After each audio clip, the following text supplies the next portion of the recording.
Hallelujah hallelujah.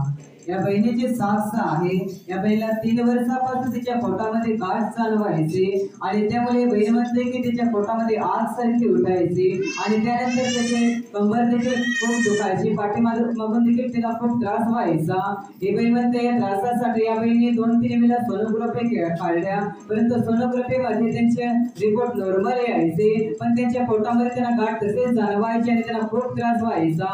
या त्रासासाठी हे बहीण त्याचे नातेवाईकांच्या सांगण्यावर या ठिकाणी प्रार्थनेला यायला लागले आणि प्रार्थनेला येत असताना तिला हळूहळू देवाचा स्पर्श झाला, तिला थोडं थोडं बरं वाटायला लागलं, परंतु तिला पूर्ण काही बरं वाटत नव्हतं। या त्रासासाठी या बहिणीने शिबिर केला आणि शिबिरमध्ये भाग घेतला। तेव्हा ही बहीण म्हणते की शिबिरचे शेवटल्या दिवशी या बहिणीला प्रभूचा पूर्णपणे स्पर्श झाला आणि या बहिणीच्या जीवनातला 3 वर्षाचा त्रास पूर्णपणे निघून गेला। आता 1 महिना झाला ही बहीण पूर्णपणे बरी आहे। म्हणजे बहीण प्रभूचे आभार मानते, आपण जोरात टाळ्या वाजवून प्रभूला धन्यवाद देऊया।